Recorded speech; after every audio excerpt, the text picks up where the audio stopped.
Good morning students, स्वागत है आप सबका एम्प्लॉयबिलिटी स्किल्स की ऑनलाइन क्लास में। जैसा कि आपको पता है 2019 में डीजीटी द्वारा आपके सिलेबस में कुछ नए टॉपिक ऐड किए गए थे और उनको एग्ज़ाम से पहले फिनिश करवाने का, कंप्लीट करवाने का मैंने आपसे प्रॉमिस किया था। तो आज इस लेक्चर के साथ पूरा सिलेबस आपका कंप्लीट हो जाएगा। उम्मीद करता हूँ आपने सबने पुराने वीडियो अच्छी तरह देखे होंगे। फिर भी अगर नहीं देख पाए हैं तो मैंने चैप्टर वाइज, यूनिट वाइज आपके प्लेलिस्ट बना दी है, तो आप उसको देख सकते हैं।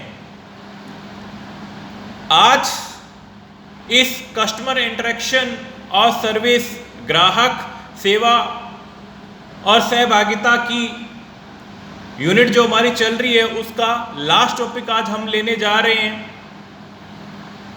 मेरी तरफ से लगभग सभी टॉपिक्स सिलेबस के अनुसार कंप्लीट कर दिए गए हैं। फिर भी अगर आपको लगता है कि कोई टॉपिक आपका छूट गया है या आपको अच्छे से समझ में नहीं आया है तो आप मुझे मैसेज कर सकते हैं, मुझे कांटेक्ट कर सकते हैं, मुझे कमेंट कर सकते हैं। मेरी पूरी कोशिश रहेगी आपकी प्रॉब्लम को दूर करने की। तो चलिए ज़्यादा समय व्यतीत नहीं करते हुए आज का टॉपिक हम शुरू करने जा रहे हैं। आज का टॉपिक भी कस्टमर से ही रिलेटेड है, प्रोबिंग से ही रिलेटेड है। लास्ट क्लास में हमने इम्पोर्टेंस ऑफ प्रोबिंग के बारे में पढ़ा था। लास्ट क्लास में एक्चुअली टेक्निकल प्रॉब्लम की वजह से वीडियो बीच में कट हो गए थे, इसलिए मैंने पार्ट 4A और 4B बना दिया था। 2 पार्ट में वीडियो को बनाया था। तो अगर किसी बच्चे ने नहीं देखे हैं तो दोनों पार्ट अवश्य देखें।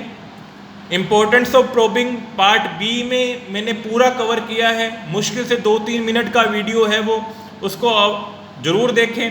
उसके बाद जो प्रोबिंग से रिलेटेड क्वेश्चन हैं, ओपन एंडेड क्वेश्चन और क्लोज एंडेड क्वेश्चन, उनके बारे में आज हम डिस्कस करेंगे। तो आज का जो टॉपिक है वो है to identify the importance of probing, जांच के महत्व को पहचानना।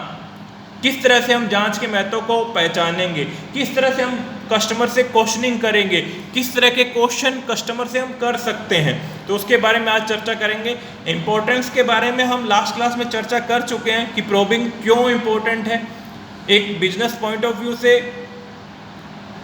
प्रोबिंग का क्या महत्व है उसके बारे में हम डिस्कशन कर चुके हैं। कस्टमर की रिक्वायरमेंट को जानने, कस्टमर के बारे में, कस्टमर की चॉइस को जानने के बारे में, प्रोडक्ट के बारे में जानने, उसके बारे में बताने के लिए हमें प्रोबिंग की जरूरत पड़ती है। तो हम वो प्रोबिंग एक तरह से जांच ही तो है। वो जांच हम एक क्वेश्चन के द्वारा करते हैं। कस्टमर से हम क्वेश्चन पूछते हैं, तो वो क्वेश्चन किस तरह से पूछे जाएंगे उनके बारे में आज हम डिस्कस करने जा रहे हैं। तो शुरुआत करते हैं हम use of open ended question to requirement, आवश्यकता के अनुसार ओपन एंडेड क्वेश्चन का उपयोग। ओपन एंडेड क्वेश्चन वो होते हैं जिनका उत्तर साधारण हाँ या ना में नहीं होता, बल्कि क्या होता है, पूरी डिटेल में उत्तर होता है। आंसर उसका पूरी डिटेल में होता है, पूरा विवरण के साथ वो उसकी विवरण को बताया जाता है, उसकी डिटेल को बताया जाता है। कस्टमर क्या चाह रहा है, हम कस्टमर से पूछते हैं कि उसकी रिक्वायरमेंट क्या है, कहाँ पे वो यूज करना चाह रहा है, कितना की इन्वेस्ट वो करना चाह रहा है, किस तरह की प्रोडक्ट की उसको ज़रूरत है। तो इस तरह के क्वेश्चन जो होते हैं वो ओपन एंडेड क्वेश्चन होते हैं। टेल मी मोर, मुझे कुछ और बताइए, पूरी डिटेल में बताइए, आपको कैसा लग रहा है, आप कैसा फील कर रहे हैं, इस प्रोडक्ट के बारे में और जानकारी दे सकते हैं और आप डिटेल में बता सकते हैं कि आपकी रिक्वायरमेंट क्या है। तो इस तरह से क्वेश्चन जो होते हैं वो ओपन एंडेड क्वेश्चन होते हैं, जिसमें पूरी डिटेल पूछी जाती है, कस्टमर से उसकी पूरी रिक्वायरमेंट पूछी जाती है, केवल यस नो से काम नहीं चलाया जाता। तो इस तरह के क्वेश्चन ओपन एंडेड क्वेश्चन होते हैं।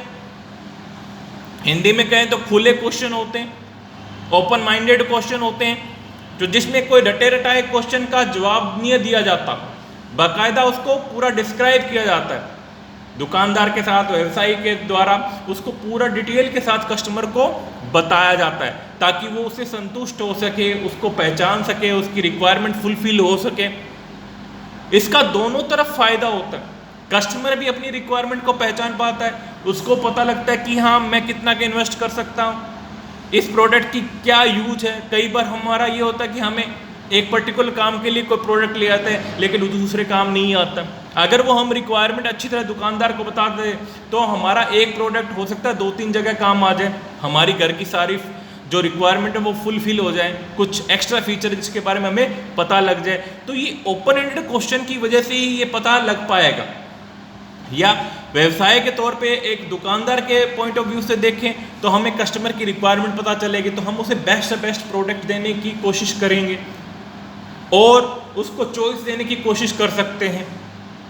तो ये ओपन एंडेड क्वेश्चन होते हैं जिसका समझना कस्टमर पॉइंट ऑफ व्यू से और दुकानदार पॉइंट ऑफ व्यू से दोनों से ही इम्पोर्टेंट है, जिससे हम कस्टमर और व्यवसाय के बीच में तालमेल बिठा सकते हैं, भरोसा बढ़ा सकते हैं, प्रतिरोध को कम कर सकते हैं। तो ये ओपन एंडेड क्वेश्चन होते हैं जिनके बारे में हमें जानकारी होनी चाहिए, हम कस्टमर से किस तरह से वो क्वेश्चन करें ताकि कस्टमर सेटिस्फाई हो जाए, हैप्पी हो हमारी सर्विस से, चाहे हम प्रोडक्ट बेच रहे हैं चाहे हमारी सर्विस दे रहे हैं, हमें उसके बारे में पूरी जानकारी कस्टमर को देनी है। तो ये होते हैं ओपन एंडेड क्वेश्चन। नेक्स्ट है क्लोज एंडेड क्वेश्चन।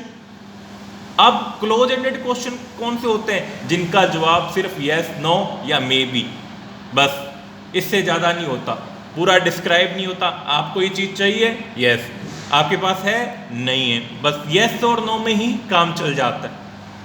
विशेष सूचना होती है, क्या आप आज कैसा महसूस कर रहे हैं? अच्छा कर रहा हूँ। कैसा नहीं कर रहे हैं? क्या किया आपने? इसके बारे में कोई चर्चा नहीं है। बस ये इस तरह से क्वेश्चन होते हैं, एक तरह से कहते हैं नहीं कि बातचीत को स्टॉप करना, यस नो में, बस दैट्स इट, इसके अलावा और कुछ भी नहीं। लेकिन ये क्लोज एंडेड क्वेश्चन का आंसर देना इतना आसान नहीं होता जितना कि हम ओपन एंडेड क्वेश्चन का देते हैं। एग्जाम में हम देखते हैं, स्टूडेंट पॉइंट ऑफ व्यू से देखें, एक कंपटीशन एग्जाम फाइट करना और एक क्लास का एग्जाम फाइट करना, दोनों में फर्क है। हालांकि कंपटीशन एग्जाम में आपको ABCD ही टिक करनी है, ऑब्जेक्टिव टाइप क्वेश्चन पेपर आता है, इजी होता है पेपर का पैटर्न, लेकिन उसके आंसर देना बजाय अपने क्लास वाले एग्जाम के काफ़ी टफ होता है। क्यों? क्योंकि हम एक जब क्लास में 10th तक हम पढ़ के आए, क्लास में कॉपी में जो आंसर लिखते हैं, पूरा विस्तृत विवरण लिखते हैं, डिस्क्रिप्टिव टाइप क्वेश्चन करते हैं, तो उसके पूरी डिटेल लिखते हैं। तो कहीं ना कहीं एग्जामिनर को जो कॉपी चेक कर रहा होता है तो उसको कहीं ना कहीं आपके आंसर से कोई ना कहीं सहमति रहती है, कुछ ना कुछ मार्क्स मिलने की संभावना रहती है। आपने चाहे उस पूरे एक पेज के आंसर में 2-3 लाइनें भी सही रखी होंगी तो आपको कुछ सॉल्यूशन मिलने, कुछ मार्क्स मिलने की संभावना रहती। लेकिन कंपटीशन एग्जाम में या आपके ITA के एग्जाम में ही ले लीजिए, आप ABCD फिल करते हैं आंसर में, आपको काफ़ी सोचना पड़ता है। अगर आपका आंसर A और आपने B फिल कर दिया तो आपको कोई मार्क्स नहीं मिलेंगे, वहाँ कोई चांस नहीं है कि आपको कुछ कम या ज़्यादा मिलने के चांस है। तो ओपन एंडेड की बजाय क्लोज एंडेड क्वेश्चन का आंसर देना काफ़ी टफ होता है, जटिल होता है, बड़ा सोच समझ के हमें उसका क्या होता है आंसर देना होता है। ये एक तरह से एक कहें तो कई बार हम पीछा छुड़ाने के लिए भी इसको यूज करते हैं कि आपको हमारी चीज़ पसंद है, नहीं है, दैट्स इट, इससे आगे हम बात ही नहीं करते। लेकिन ओपन एंडेड में क्या है, आपको हमारी चीज़ पसंद आई सर, वो कहेगा यस आई, क्या खूबियाँ लगी, हम उसकी खूबियों के बारे में, नहीं पसंद आई तो क्या कमियाँ लगी तो हम उसके बारे में डिटेल उससे पूछ सकते हैं। इस तरह से हम क्लोज एंडेड और ओपन एंडेड क्वेश्चन के बारे में जानकारी प्राप्त कर सकते हैं। तो उम्मीद करता हूँ क्लोज एंडेड और ओपन एंडेड के बारे में समझ में आ गया होगा। नेक्स्ट जो हम बात करने जा रहे हैं, ये देखिए मैंने एक एग्जाम्पल ली है, एक बंदा स्ट्रेस में है तो उसे पूछा जा रहा है कि आप स्ट्रेस में हो, यस, नो, अनसिक्योर, कोई भी आंसर, मतलब क्लोज एंडेड क्वेश्चन है ये। और उससे पूछा है कि स्ट्रेस का कारण क्या है, ट्रैवलिंग का कारण क्या है, तो इट्स वर्क रिलेटेड प्रॉब्लम है, हार्डेस्ट टू डिलीवर है, गुड रिजल्ट है, माई बॉस है। तो ये सारी डिटेल में उससे क्वेश्चन पूछे जा रहे हैं। दूसरा एक एग्जाम्पल दो लिया मैंने, डू यू लाइक फिश, आप फिश पसंद करते हैं, क्लोज एंडेड क्वेश्चन यस और नो में आंसर होगा।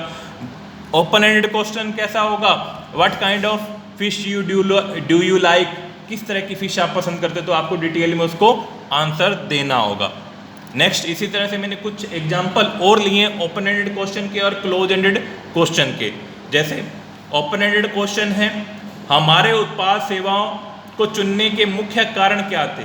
आपने हमारा प्रोडक्ट चूज किए तो उसके पीछे कारण क्या थे, क्या आपको खूबियाँ लगी जो आपने हमारा प्रोडक्ट चूज किया। तो ये एक ओपन एंडेड क्वेश्चन है क्योंकि इसमें कस्टमर आपको डिटेल से बताएगा। नेक्स्ट, क्लोज एंडेड की बात करें, क्या आप हमारे उत्पाद सेवा की सिफारिश करेंगे, आप किसी को रिकमेंड करेंगे, अगर आपको पसंद होगा तो करेंगे, नहीं तो नहीं करेंगे, येस और नो में आंसर होगा। नेक्स्ट क्वेश्चन है, आपको हमारी ग्राहक सेवा कैसी लगी, डिटेल में आपको बताना पड़ेगा। क्या आपने अच्छी ग्राहक सेवा का अनुभव किया, येस और नो में आंसर है क्लोज एंडेड। क्या आप हमारे उत्पाद सेवा को फिर से उपयोग करेंगे, येस और नो तो आंसर हो सकता है, लेकिन उसके साथ डिटेल में भी आप जा सकते हो। क्लोज एंडेड में क्या होगा, क्या आप हमारे उत्पाद सेवा का उपयोग करने पर विचार करेंगे, इसमें विचार करने में येस और नो का ही आंसर, डिटेल में कुछ नहीं बता पाओगे आप। नेक्स्ट है, आपके लिए हमारे उत्पाद सेवा की सबसे महत्वपूर्ण विशेषता क्या थी, आपको हमारे प्रोडक्ट में क्या इंपॉर्टेंट लगा, तो उसके बारे में आप डिस्क्राइब करोगे। क्या आपको हमारा उत्पाद सेवा पसंद आई, येस और नो में आंसर है। आज आप उत्पाद सेवा क्यों खोज रहे हैं, पूरी डिटेल आपको बतानी पड़ेगी। क्या आप आज उत्पाद सेवा खरीदने में रुचि रखते हैं, क्या आपको आज खरीदनी है, येस और नो में आंसर है। नेक्स्ट है, आप हमारे साथ अपने अनुभव का वर्णन कैसे करेंगे, पूरा डिटेल में बताना पड़ेगा। फिर क्लोज एंडेड में क्या है, क्या आप हमारे साथ अपने अनुभव से खुश हैं, येस और नो में आंसर है। नेक्स्ट, आज हम जो खोज रहे हैं उसे खोजने में हम आपकी मदद कैसे कर सकते हैं, ये कस्टमर से पूछा रहा है, जो आप खोज रहे हैं तो उसमें आप मदद किस तरह से कर सकते हो, पूरी डिटेल में बताना पड़ेगा। नेक्स्ट, क्लोज एंडेड क्या है, आज आप जो ढूंढ रहे थे क्या वह आपको मिला, येस और नो में answer.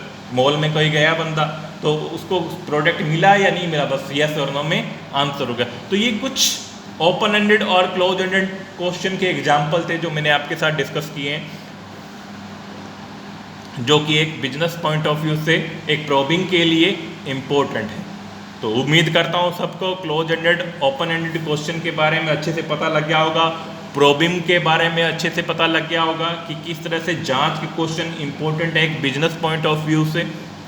Customer satisfaction must required, एक बिजनेस के लिए कस्टमर का सेटिस्फाई होना बहुत ज़रूरी है। अगर आपके कस्टमर सेटिस्फाई है, एक्सीलेंट सर्विस है, तो आपका बिजनेस दिन रात तरक्की करेगा, बढ़ेगा। आपको कहीं पीछे मुड़ के देखने की ज़रूरत नहीं है, उसके लिए आपके कस्टमर का सेटिस्फाई होना बहुत ज़रूरी है। चाहे वो आपकी सर्विस हो, चाहे आपके प्रोडक्ट की क्वालिटी हो, चाहे आपका उसको डील करने का तरीका हो, कस्टमर के साथ ग्रीटिंग का तरीका हो, हर तरह से आप कस्टमर को सेटिस्फाई करना आपके लिए ज़रूरी है एक बिजनेस पॉइंट ऑफ व्यू से। तो उम्मीद करता हूँ कस्टमर इंटरेक्शन की यूनिट आपको अच्छे से समझ में आई होगी। फिर भी अगर कोई प्रॉब्लम हो तो आप मेरे से शेयर कर सकते हैं, मुझसे पूछ सकते हैं। वीडियो अगर अच्छा लगा हो तो लाइक करें, शेयर करें, सब्सक्राइब करें। और दूसरी चीज़, मैं एक चीज़ आपसे पूछना चाह रहा हूँ, आप मुझे कमेंट या मैसेज के थ्रू बताएं कि अभी नेक्स्ट इसके बाद आप रिवीजन करना पसंद करेंगे या जो बाकी रह गई यूनिट हैं उनको कवर करवाना पसंद करेंगे, जो आपके कॉलेज टाइम में हो चुकी हैं उनको रिपीट करवाना पसंद करेंगे, जो स्टार्टिंग की फर्स्ट सेमेस्टर की यूनिट्स हैं, या हम पुराने पेपर को डिस्कस करें। तो आप मुझे कमेंट या मैसेज करके इसके बारे में बताएं ताकि मैं आगे की तैयारी करूं आपके लिए। जैसा भी आप कहेंगे वैसा ही हम प्लान करेंगे ताकि आपको ज़्यादा से ज़्यादा इस चीज़ का बेनिफिट मिल सके। उम्मीद करता हूँ आप हमारी सर्विस से सेटिस्फाई होंगे। तो ज़्यादा से ज़्यादा लाइक करें, शेयर करें, अपने व्यूज़ भेजें। Thank you.